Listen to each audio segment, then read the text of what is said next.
What is going on, Fantasy Alarm Nation? My name is Justin Fensterman, along with James Grande, and this is another edition of the DFS NBA live stream. Let's start your Februarys, your weeks off right. And who better than you, Mr. Grande and Mr. Impemba, John Impemba, producing our program as well. But James, how are you? How was the weekend? The weekend was good. I am doing well, Fensty, and I hope you are as well. Well, I will be after I utilize your playbook here on fantasyalarm.com for tonight's slate. I'll tell you that much, James, because I'm going to be winning some cash. Are you ready to win some cash? You wrote this thing today. Yeah, it's a monster. It's a behemoth. There's 40 names, and there's a lot of potential for more. We just got a lot of news, and then, Fensty, I don't know if you saw, they've now reversed the news, and the news that we had previously talked about, Miami Heat news, is now reversed. And now they're all back to being questionable. See, so, I told you. I told you. They have no idea what they're doing with the reporting this year or any year, but really this year. Because I, as always, as you guys know, I update the injury blog, fantasyalarm.com, and I thought I read something earlier that he at least was around someone who tested positive. He may have even tested positive. How he's even considered questionable at this point, regardless, I have no idea, Tyler Hero. It makes absolutely no sense, which is why I love Jimmy Butler even more tonight. So he's the only person that wasn't updated. Tyler Hero's playing. Goran Dragic, who was ruled out a minute ago, is now questionable. So, and so is Avery Bradley. That's the update as well. Bradley and Dragic. But your boy Hero, he's playing with the COVID, without the COVID, whatever he has or doesn't have, he's playing. Big mistake. But let's talk about some of the other players who are going to be in and out for tonight's slate. And Grande, you could stop me and update if you've seen anything. Andre Drummond landing on the report, the questionable tag with a back injury. Larry Nance Jr. will be out with the wrist. Devin Booker has been dealing with the calf issue. He's still questionable. Same with Anthony Davis and LeBron James are both questionable too. D'Angelo Russell's been dealing with a quad injury. He's questionable. You just talked about the mysterious news with the Miami Heat, so we'll keep that on the side. Terry Rozier is questionable with an ankle injury. Steven Adams, questionable with a calf. Naz Reid, questionable, still with the sprained wrist. Your boy Otto Porter Jr., questionable with the back injury, shocker. And Gary Harris, DeAndre Hunter will be out for their respective teams, Grande. That's a lot to handle right there. Yeah, a lot of news. You said Steven Adams, right? I did, that he was questionable. Just making sure. There was a lot of names thrown out there, and just want to make sure Steven Adams. But yeah, there's a lot of names. We're going to go over this again as well, because when we start to preview these teams, we're going to remind you who's in and who's out, because that's going to impact, of course, usage. So, James, without further ado, let's start with the point guard here for this ginormous slate that we have. And when it comes to paying up for the position, who would you say is the priority? Because we have to take pricing into account. It's easy to just say Luka. It's easy to say Lillard. But who do you think, because you've got a lot of high-powered guards here, who's your big pay-up, would you say, that you're prioritizing? I think it's Lillard over Luka. And I think just given who's not there for Portland and given the burden that Lillard's having to take on his shoulders right now and that game environment. I mean, it all is culminating into he's my top spend-up at point guard tonight. I don't really care that he's $100 off from Luka because we saw 70-point upside from Damian Lillard. So give me Lillard over Luka. I will say you can get Luka at lower ownership tonight than we generally do. So if you want to play that game, we can. And then Trae Young, no one's going to play because it's the Lakers, and the Lakers stymie everyone defensively. The Lakers have been incredible defensively this year. So it would be Lillard, Luka, Trae Young in that order for me. I'm pretty standing pat on Lillard as my top option, though. Okay, then let's look at some of the other, maybe you don't want to pay up for point guards, and that's what the playbook is for right now on fantasyalarm.com, because it gives you a lot of options here. So when we're looking at that mid-tier, before we even go too far low, we have to talk about a matchup that I feel like we have to exploit, James, and that's that Kings-Pelicans game. Yep. There's going to be a lot of offense in that game tonight.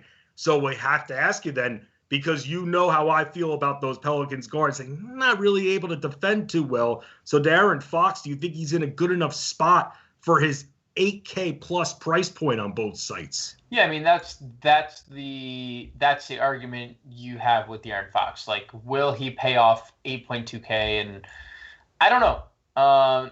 But we did see the 44 actual point, 70 plus fantasy point game against this Pelicans team. So we know it's in the cards for Darren Fox. We know he's been playing well. I mean, he's coming off 30 actual. He's gone for 40 fantasy points in 3 of the last 4. So he's been pretty consistent.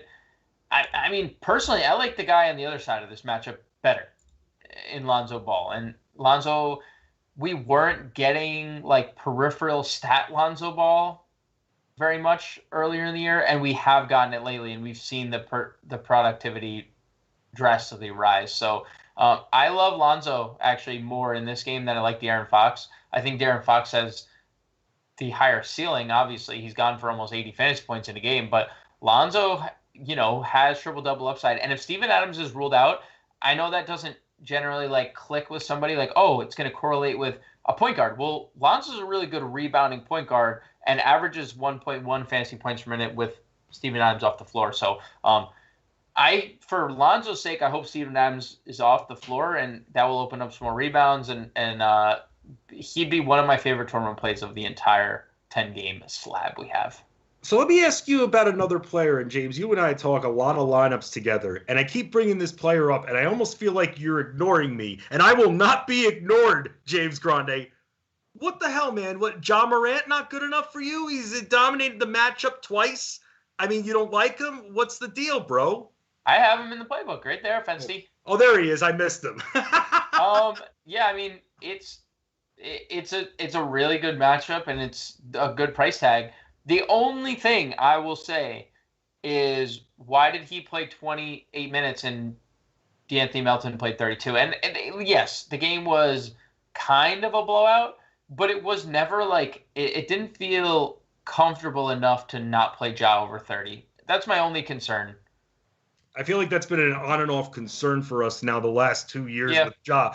What's it going to take to unleash this guy? How many more bodies have to be out so we could get this guy playing 40 minutes? They're running out of options here. Hopefully relief comes to them in the next month with some of their guys coming back. But Grande, they've got half their starters out. They've got some of their bench out. I mean, give this guy 40 minutes already. Let's go and do it consistently. Yeah, that's a pipe dream. Seems like, Fancy. It's a pipe dream right now. Really is. So any value point guards that you really like, that you have your eye on before we move on to the twos? I mean, the only like true value that stands out to me is Theo Maledon. And I mean, he's been really good. We said it on the podcast last night that John and I did. Will he shoot 8 of 9 from the floor again? Likely not. Will he shoot 6 of 6 from 3? Probably not. But George Hill's out. He's playing 30 minutes a night, and he's still 4,300 across the board on FanDuel and DraftKings. So it's a very deep point guard position, and I don't think a lot of people are going to spend down, but I think Maledon provides you with the spend down opportunity. Yeah, it can't be all SGA there. And even when you start to try to feel like whether or not players like Dort, for instance, or Baisley are going to get more shots and that's hard enough to figure out. So why not go cheap if we're going to go with any of these Thunder options? So I like that there, Grande. Let's move on to shooting guard here, because you've got someone in this playbook that I love very much. And this is going to be a constant theme here, because I really want to go after that Sacramento-New Orleans game. Now, we have Darren Fox, who we just talked about, in the 8K plus range. Or if I want to attack this in another way, do I go with Buddy Buckets, a little bit cheaper in the mid-6s on both sites? Yeah, and if you want to play that revenge game narrative, you can do that as well. So he's played – this is clearly the best stretch of his season, probably the last 2 seasons. And I think the key has been the minutes, because he's playing over 35 over his last 4 games. So if we're going to get healed staying on the floor, and that's with Fox and with Halliburton, I mean, I don't see why we wouldn't take a shot on him in tournaments. If you're playing multiple lineups tonight, I think Buddy Hield should be in your player pool. If you're playing one lineup, okay, I can see you going elsewhere. Also, I prefer him on DraftKings, where we get the 3-point bonus. But I mean, nobody's going to play him on FanDuel because you don't get the 3-point bonus, and I think that could be fruitful as well. Yeah, I mean, this is someone that's going to get you steals too, someone who will help you out with other stats. He's not just a scoring-dependent guard like we've seen from him sometimes, and I want a piece of this matchup, and that's why he's on that starting 5 that I put out on fantasyalarm.com, because when it comes to Buddy Hield, again, with this Kings team trying to think differently, we're not just going to give you all chalk options and that's it. We want you to think differently. We want you to view these players as individuals, but also what their impact is as part of the collective unit. And that's something that James and I pride ourselves on. Yes, Mr. Grande, do you have something to say?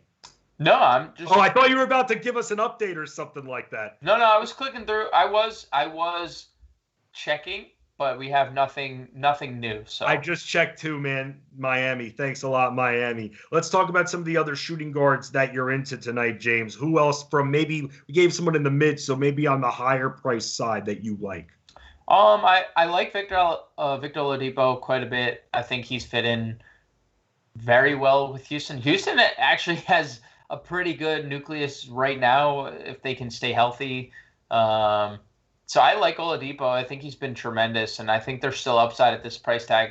We've seen 50+. He has a big usage rate. He's averaging a whole bunch of fantasy points per minute since arriving in Houston, and it's a good matchup. And again, another spot we just talked about, revenge. Well, here's another one for old Vic here. And I think Colin Sexton becomes extremely intriguing with no Larry Nance and possibly no Andre Drummond. I think Colin Sexton could be pretty gosh dang elite. We want more than just the scoring because he did literally nothing else on Sunday night in this same matchup.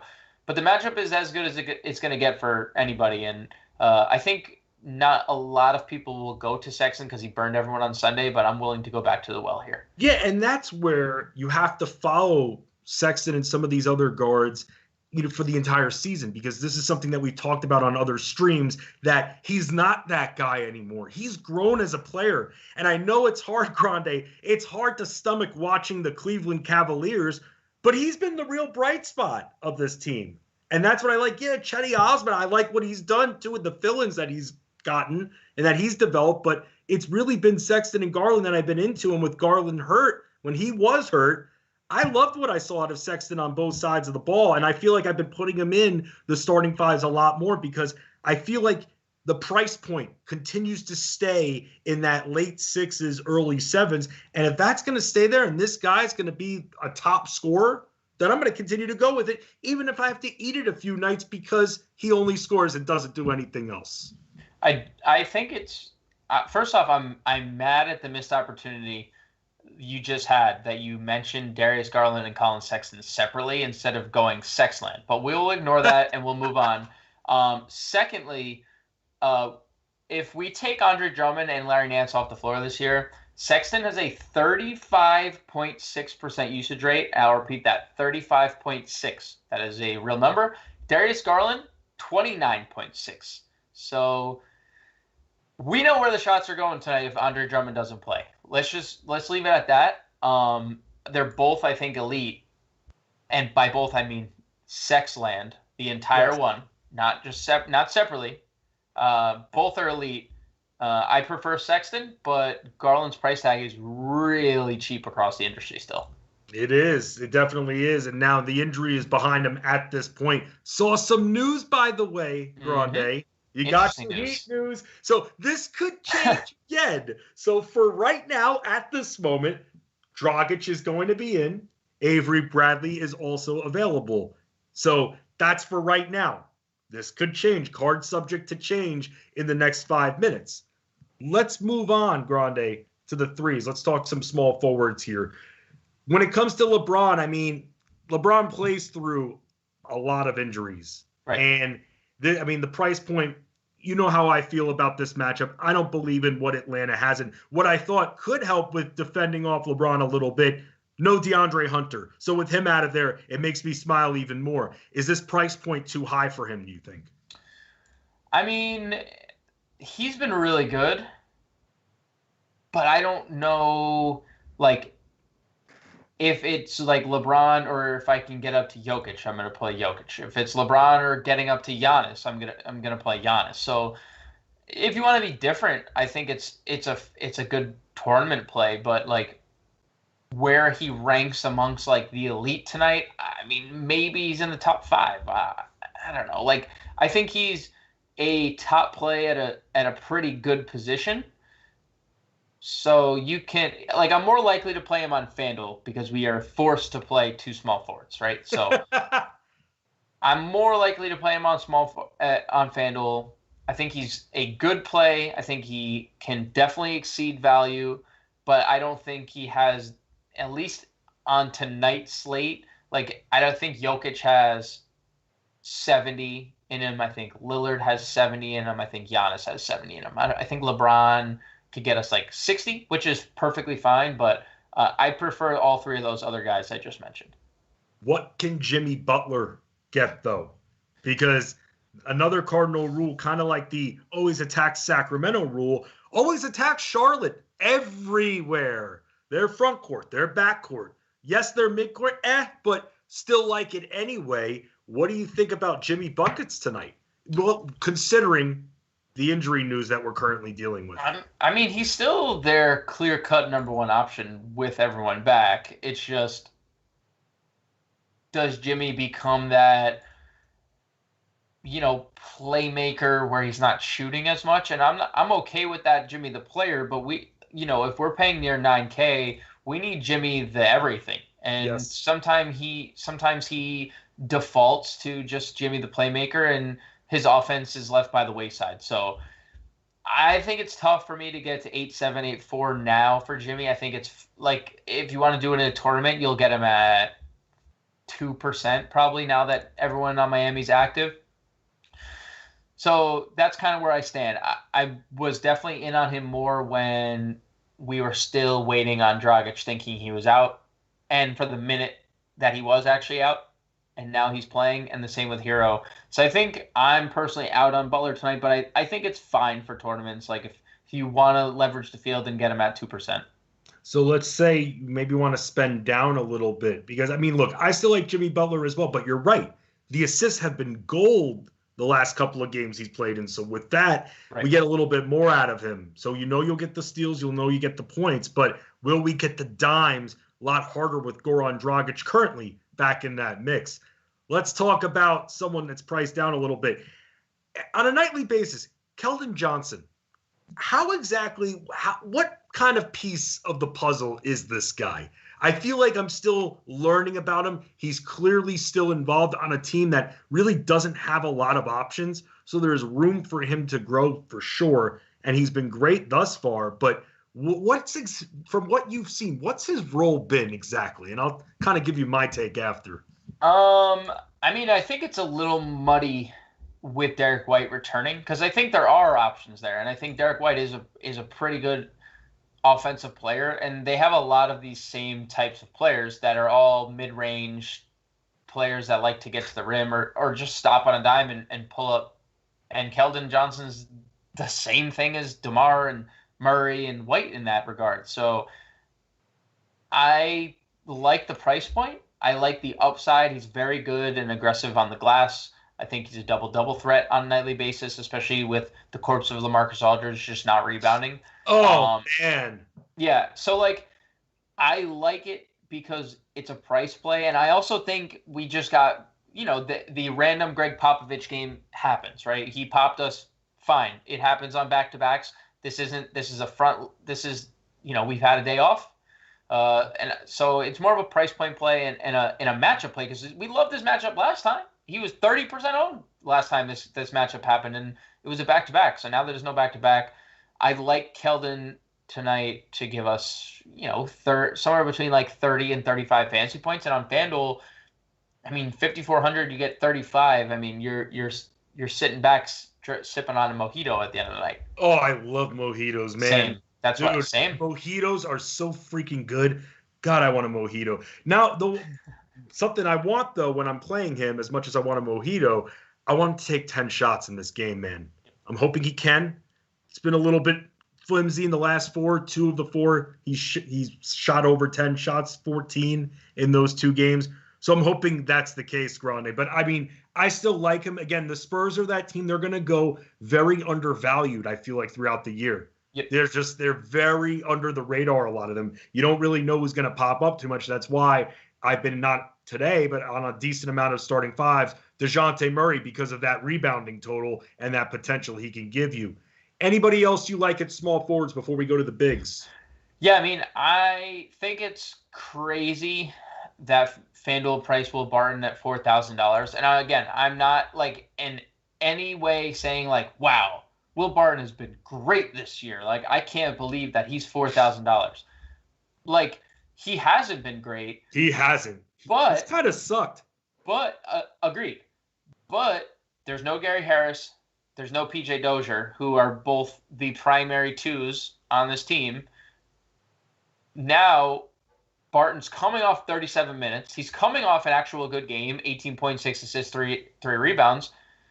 And he's $4,000 against Detroit, who just got lit the F up by Golden State. And they've honestly kind of just lost sight of playing defense as a whole lately. And DeLon Wright won't be on him.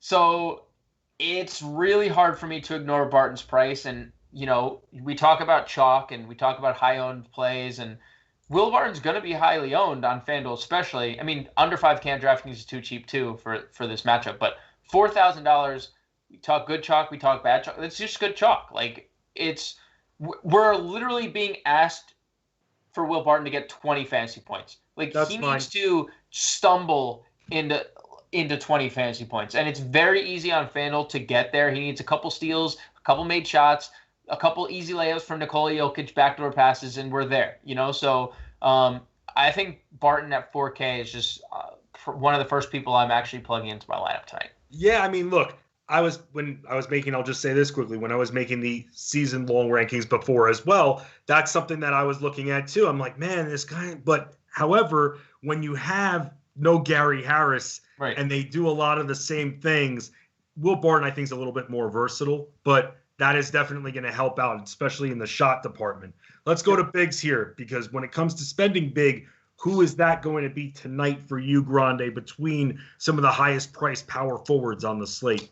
I think it's Giannis 1, and then everybody else, like Giannis 1, and then there's like a space, and then everyone else. And what about Zion? I think Zion is right. Yeah, I mean, I love Zion, but there are tiers to this game, you know, Fancy. Like, we've gotten 60 plus out of Giannis in 3 straight games, and now he gets Portland, who, yes, Rob Covington, good defender, sure. I'm happy for Rob Covington. But if Rob Covington isn't on the floor, where do they go? Do they go to Carmelo? Do they go to Cantor? Like, do they go to Harry That's Giles? even worse. It's like you mentioned Carmelo, and then it's like Cantor. That's both are bad options. I mean, there's not anyone there because Derek Jones Jr. is out. So it's just such a good spot. It's a good paced game. The total is insane. Everything about this game is elite. So I think it's Giannis and everyone else. I do think Anthony Davis is an interesting tournament pivot because, you know, John Collins, sure, not going to stay in front of Anthony Davis. And we know the Anthony Davis upside is just as high as anyone when he gets going. Right. Julius Randle is going to be unowned because we have Giannis and Anthony Davis ahead of him. And then we have Zion below him, who, as you mentioned, I love Zion. I think Zion is a fantastic play. He's a fantastic option against the Kings. We've been very adamant about attacking the Kings, and I think you can do it. But that ceiling that Giannis gives us compared to the ceiling that Zion gives us is different. Zion is as steady as it gets. He's given us a 40-point floor every single night. But when we're talking ceiling, he's not at Giannis level yet. Now, the peripherals have been coming slow and steady. If we get the peripheral stats that we've gotten lately, plus the scoring we've gotten, I mean, in this matchup when he went for 32 against him the last time, I mean, we're talking about a ceiling game. I think tonight is the night we get over 50, but if Giannis goes for 70, right, that's the difference in winning a tournament and cashing, you know? So I try to get both in your lineup if you could somehow. Yeah, on FanDuel, I think it's a definitely a great approach. Definitely a great approach. I'm just saying, like, again, there's levels to this game, and Giannis is, as of right now, on that level that Zion hopes to get to one day. Right. And I'm with you there. And I'll say this about Zion, too. He's not an automatic double-double. For a guy that has been in the post as much as he's been, I mean, he's still grabbing, 7.5 boards per game. So you want to, it's become some of these matchups trying to predict, is this the game he's going to get 10 rebounds? And if he's not, is he going to be scoring 30 points? Because you're right, James, with Zion. The scoring has been there. He leads the team. I believe he's ahead of Ingram now in scoring by a few fractions of a point. And so with that, I mean, he gets the scoring done, the rebounding, but the other stats, like you said, not always there. Well, you know that Giannis is filling up that stat sheet 95% of the nights. So if you're going to spend up, you spend up. But the bottom line is both are in great spots. Now, in case we want to spend down a little bit, let's go to a nice value guy, someone that's been coming on a little bit, Grande. And because you're such a great influence to me, I'm reading your work. Thad Young, who you brought up a few times to me in recent conversations. Thad Young, someone's got to do something there in the front court. And Markkanen can't do it all by himself. No Carter. I mean, at the end of the day, Thad Young's been actually pretty good. And here's the thing with Thad Young. The passing all of a sudden, too, he's picked it up there, Grande. Well, this guy has been really good for quite a while, but he's just never been that elite scorer. So people just don't gravitate to Thad Young. They're not like, wow, he's a really good basketball. He is a very good basketball player. He's always been elite defensively in terms of steals. He's always been amongst the league leaders, and he's a power forward. He's really good in the passing lanes. He's a very good passer, very good rebounder. And the kicker, and this is the third time I've mentioned it, but I think it warrants the discussion while Wendell Carter Jr. is out. They're playing Markkanen at the 5. They don't want Daniel Gafford to play more than 10 minutes. It shifts Markkanen to the 5. They've even actively talked about it with Markkanen. Markkanen says there's no difference between playing power forward and center. So obviously he's comfortable there. And that just puts that in a comfortable spot himself at power forward. I mean, now it's a tough matchup. The Knicks have been very, very good defending a power forward, and whether that's courtesy of Julius Randle, who knows? But at least in terms of fantasy production, there hasn't been a lot. But Young has missed a triple-double in 2 straight games by 1 rebound and 1 assist the first game, and then 2 points the second game. I mean, he had a double-double with assists and rebounds last game. So we're going to see 28-plus minutes again, Fancy. It's just what's going to happen while Wendell Carter's out.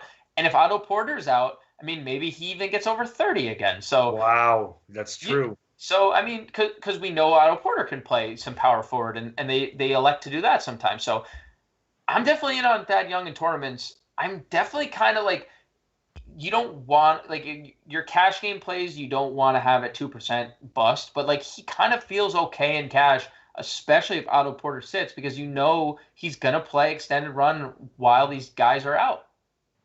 If the Bulls are smart, they'll have Markkanen set up a little bit less in the post and at the arc where we've seen him for the last year or so when he's active. And that way it draws out Julius Randle. And then Thad's got to go against Mitchell Robinson, who, like I've said, very raw. And that is where the Knicks are exposed. So if they could get Julius Randle out of the paint, which they can with Markkanen, then all of a sudden Thad's going to have some easy paths to the basket, and he's going to get fouled. So there you go, a little strategy right there. Let's talk about some big men, continuing with the big men. Center position. I mean, we talked about Giannis. Is it Jokic or bust at this point? Oh, yeah. And my mouth, I don't know if you just saw, I looked like my dog when I'm feeding him. Just saliva, the fact that he's less than 10% owned on FanDuel or DraftKings is crazy to me. We're getting a Detroit team, again, we just mentioned it with Barton, not playing defense. Jokic is coming off 77 fantasy points, 47 actual, Fensty, for Nikola Jokic, who is someone that we he's a great triple-double threat. Well, if he's a triple-double threat and he's a 47-point scoring threat, what more do you need? I'll give you more. Mason Plumlee. That's the opposition. Yeah. There's more. Mason Plumlee, who went on a stretch recently of 5 straight games fouling out. Yeah. That's the opposition. Mason Plumlee has the playbook, Fensty. He knows what Nikola Jokic is going to do and how he's going to do it. So don't play him. Right? Don't play Nikola Jokic. You better play Nikola Jokic tonight. By the way, Nikola Jokic, best center in the NBA right now? Don't even ask me that question ever again. Okay, don't you? done. I'm just Done. No. I think I actually think it's a really good debate because I actually think the top 2 centers in the NBA are the top 2 MVP candidates right now today. Ooh, yep. I think Jokic and Embiid are 1 and 2, and I don't think there's like a wrong answer on who is 1 and who is 2. I think Embiid would probably have the edge because they're number 1 in the East. Yes, and they are both better than Towns. Yes, and not an exaggeration. Correct. Let's talk about value centers for a couple minutes here and talk about someone that I actually put in the starting 5, Al Horford. We could bring Mr. Canner in this as well. But for Al Horford, look, I've said this before when I've made starting 5s. It's not fun playing Al Horford. But there are certain nights where the matchup and the ownership are going to be in our favor. And when Al Horford doesn't have much competition for minutes or shots, even if he plays, let's say 25, 28 minutes, he's still going to get fed. I like him at this price point. And plus, as much as I like Christian Wood and what he's done offensively, defensively, you can attack him. Yeah. I mean, it was funny the other night, Horford took like 7 shots in the first 3 minutes of that game. He was hoisting threes left and right, and he put out a big game. We want the 30 minutes.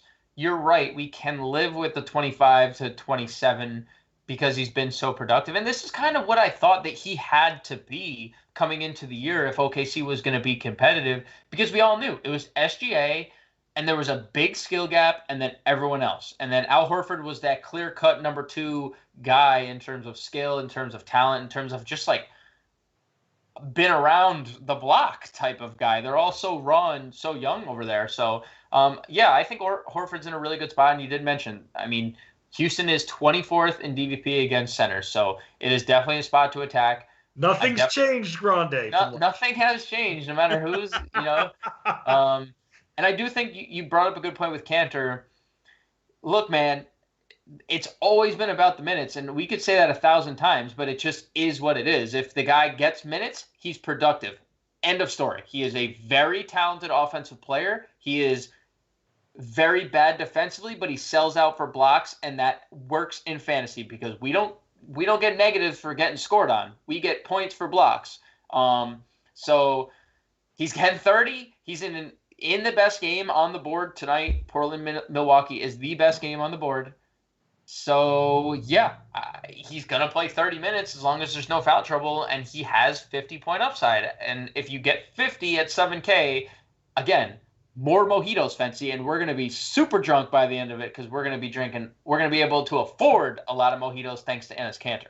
Yeah, good mojito costs a lot of money. And it's Cantor, though, tonight. Not really. And I know 7K can look threatening to you a little bit. But, again, like Grande said, it's not about his lackluster defense, if you can even call it that. I feel like I just complimented him by saying that. But it's the offense. It's the matchup. You can attack Milwaukee in the post. Brook Lopez. Yeah, that's a laugh. You can follow James Grande on Twitter at @the_real_Grande. You can follow me on Twitter at FenceDSports. And as always, FantasyAlarm.com. We've got our chats up. If you need help setting your lineups, a ton of content. John Impemba, managing editor. Thank you very much for producing this program. For Grande, for Fency, we always dominate. No other option. We just win.